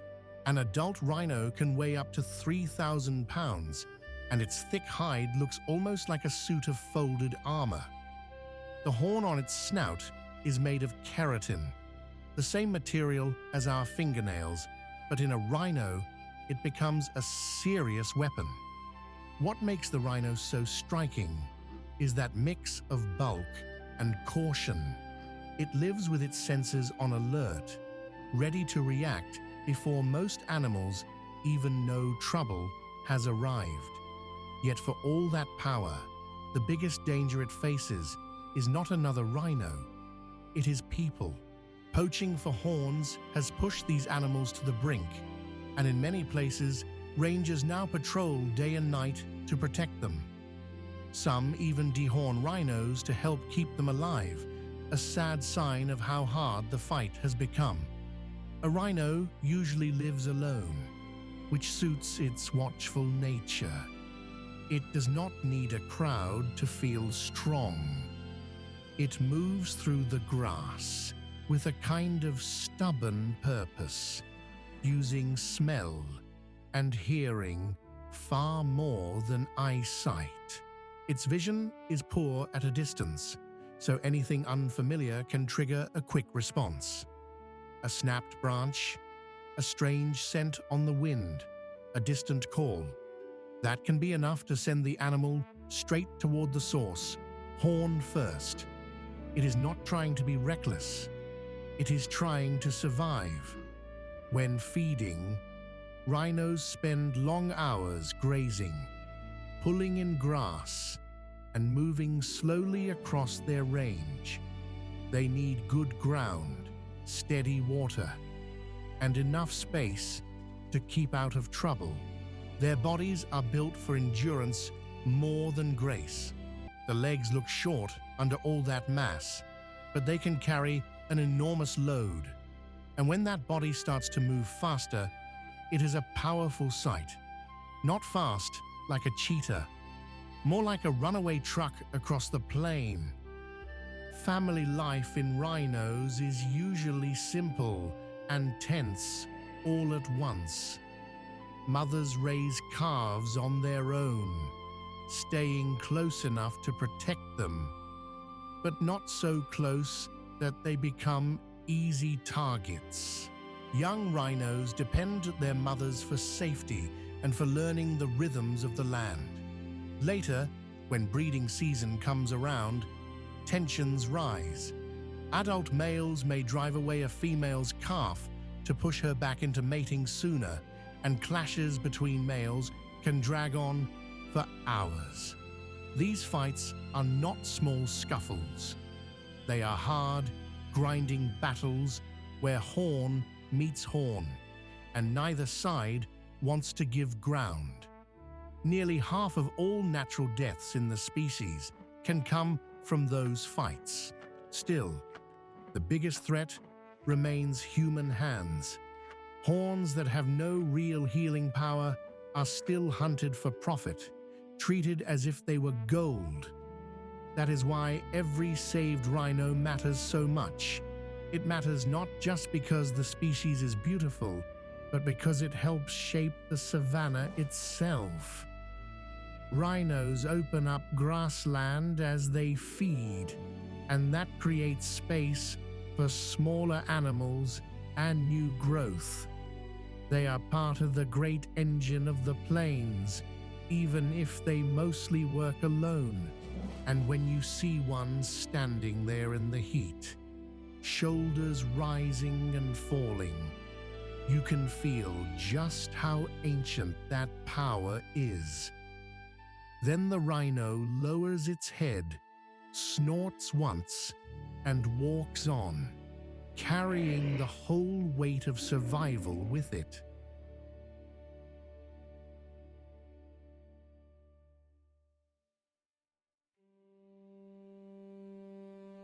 If you have ever watched a log drift past in a river, quiet and harmless, you know how easy it is to be fooled at first glance. But some of the most dangerous things in Africa do their best work by doing almost nothing at all. They wait, they watch, and when the moment comes, they explode into action.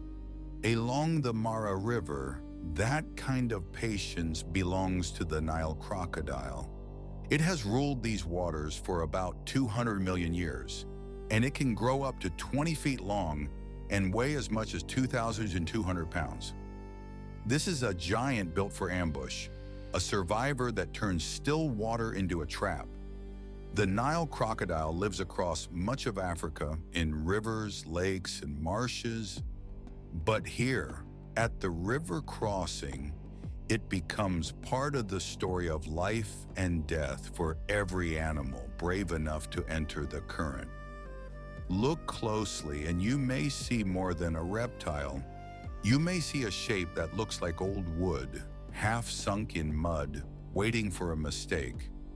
Its body is long and armored, covered in rough scales that look like they were made from river stone. The snout is narrow and powerful, lined with teeth that can grab and hold with terrible strength. Those eyes sit high on the head, so the crocodile can watch the world, while almost all of its body stays hidden. That alone tells you a lot. This animal is made for patience. It does not need to chase all day. It needs only the right chance. Most of its body stays close to the riverbed, where the mud and reeds break up its outline. From a distance, it can pass for a floating branch, a shadow, or a piece of the river itself. Even its skin color helps it disappear. Browns, grays, and olive tones blur into the water and silt. Up close, though, the details tell a different story. The back is ridged like a row of small hills. The tail is thick and muscular, built for a sudden burst through the water. And those jaws, held shut with near invisible restraint, can snap open with shocking speed when prey comes within reach. A crocodile does not need to look fast to be fast. It just needs to be hidden well enough. For much of the day, the Nile crocodile rests in the river shallows or on muddy banks, soaking up the sun and saving energy. Like a hunter who knows the best fishing spot in town, it picks its place carefully. The river crossing gives it everything it wants. Animals must come here to drink, to move, and to continue the migration. That means the crocodile does not have to search widely. The food comes to it. Wildebeest, zebra, and other thirsty animals crowd the banks during the crossing, and the crocodile waits for one weak step, one slip, one frightened splash. Then comes the strike. The head shoots forward. The jaws clamp down. The water boils. Strong legs churn. The tail whips like a heavy rope. If the animal can be dragged under, the fight is often over. If not, the river may still claim a victim through panic and exhaustion. This is not a chase. It is a trap with a heartbeat. And it works because the crocodile is built for short, violent moments, not long journeys. After a meal, it can go for a long time before eating again. That is part of its success. It is a creature of patience, not hurry. It knows how to sit with the river and let the river do the work. Family life for a Nile crocodile is not soft, but it is more careful than many people expect. A female lays her eggs in a nest of plants and soil, usually near the water's edge, and guards them through the waiting period. When the hatchlings are ready, she helps dig them out and may even carry them gently in her mouth to the water. That sounds hard to imagine from an animal with such crushing jaws, but it happens. For the young, the first days are the most dangerous. Birds, fish, and bigger crocodiles all pose a threat. Even with a mother nearby, many do not survive. The ones that do learn fast. They stay alert. They hide well. They grow into the same patient style of life that has kept crocodiles here for so long. This animal matters because it helps keep river life in order. It takes the weak, the careless, and the unlucky.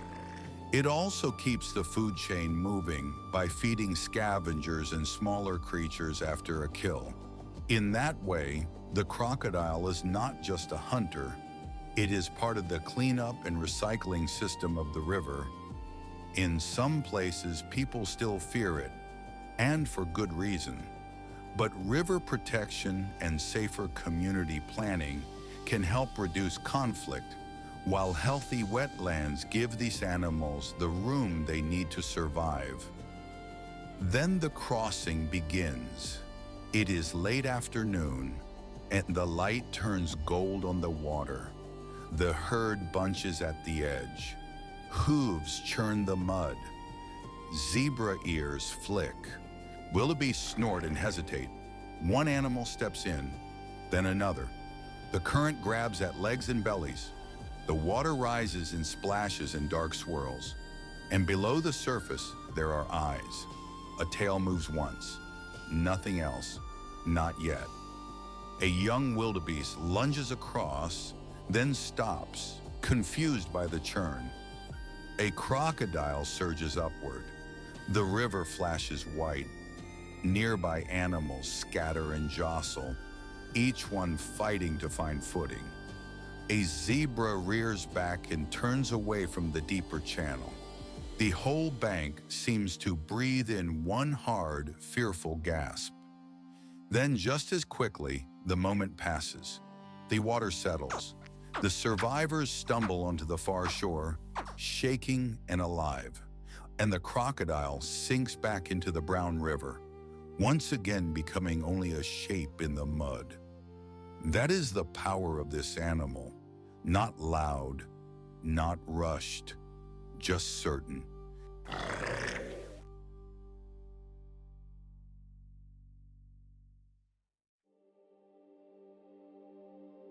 Endurance looks invincible until the sun turns the world into an oven and the grass hides an ambush you cannot outrun. Even the best marathon hunters hit walls made of heat, distance, and thieves bigger than themselves. Meet the African wild dog, Lycaon pictus, the painted wolf of sub-Saharan savannas, woodlands, and floodplains. A collage of black, gold, and white patches and those satellite dish ears make it unmistakable, and the white-tipped tail is a moving flag in tall grass.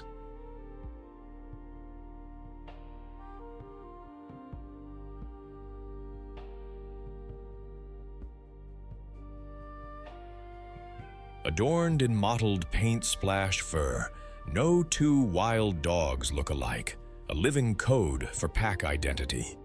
Built like a distance runner, it carries a narrow chest, long legs, and a light frame that trades brute force for stamina. Each foot has only 4 toes, no dew claws, optimizing stride efficiency over uneven ground. Those oversized rounded ears are radiators and antennas, dumping heat and catching whispers of hoofbeats and pack mate chirps.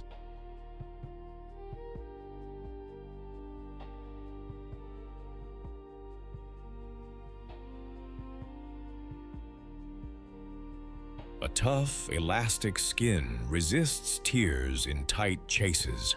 Lean muscles and a big heart-lung engine fuel steady lopes at 8 to 12 kilometers per hour and bursts over 60 kilometers per hour when it counts. Vision is keen, smell is excellent, but the real superpower is thermoregulation plus teamwork, panting, ear cooling, and short sprints stitched into long pursuits.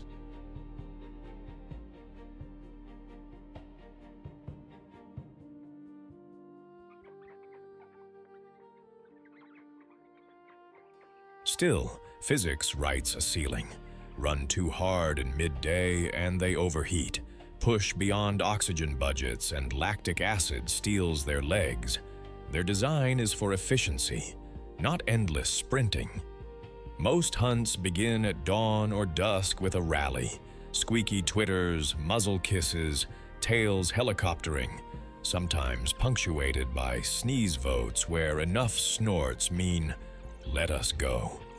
The pack fans out at a ground-eating trot, reading wind and tracks, testing herds of impala, gazelles, or kudu calves.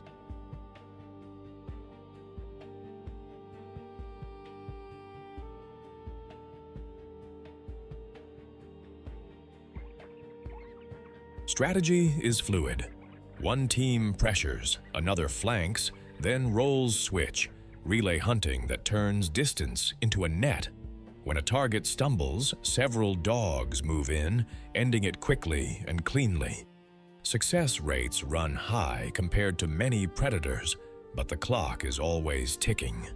Rising heat shortens chases, thorn thickets break momentum, and hyenas or lions can arrive like a tax collector.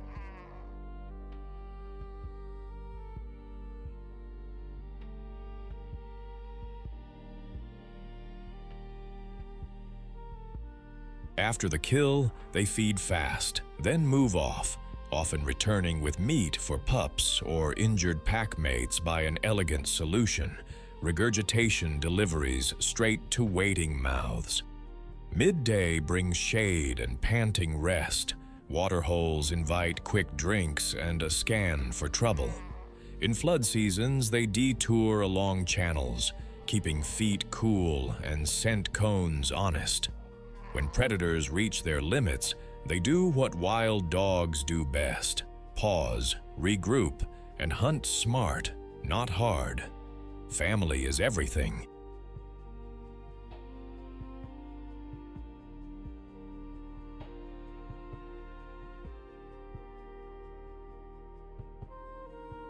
Packs are usually anchored by a dominant breeding pair, but hierarchy here is more choreography than tyranny. Pups eat first at kills, a social contract signed in meat. Adults babysit, guard dens, and bring meals home for nursing females and the old or injured. Breeding peaks in the dry season. Females whelp large litters, often 6 to 16, in old aardvark burrows or dugout dens. For weeks, the pack is tethered to pups. Hunters rotate guard duty.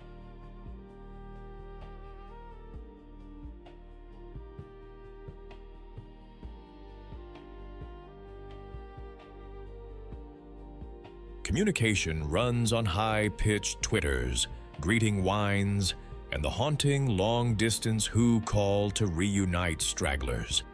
Females tend to disperse to join neighboring coalitions. Males are more likely to stay with birthplace brothers, seeding stability. Pack size flexes with prey and pressure, too small, and they struggle to hold kills or raise pups. Too large and mouths outrun the menu. The limit shows up as arithmetic, not bravado.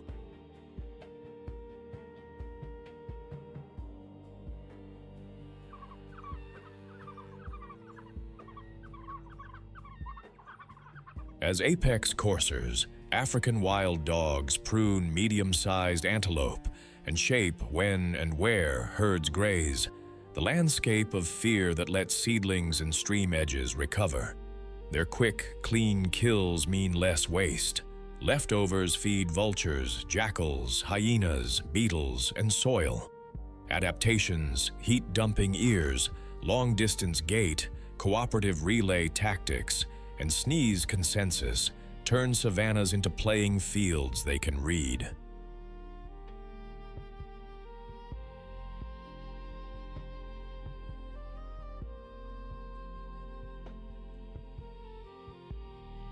But hard limits crowd in. Lions and hyenas steal meals and kill adults or pups. Wire snares and roads slice routes. Diseases like distemper and rabies spill from unvaccinated dogs. Fences turn migrations into dead ends. With only a few thousand left and a fraction of those mature, they are listed as endangered, surviving where corridors, vaccination buffers, and coexistence with herders hold.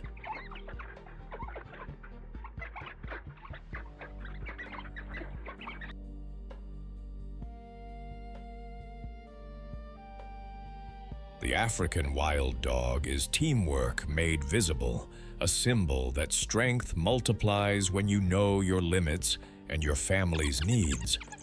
In a hot, hungry world, they remind us that the smartest chase is the one you can finish together.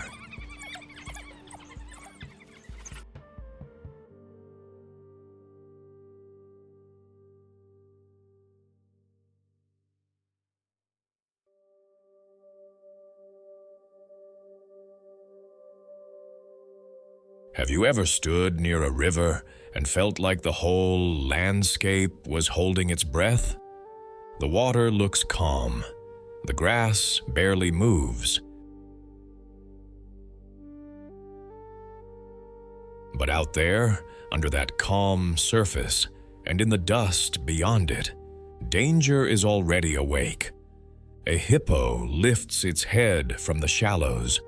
A crocodile lies still as driftwood.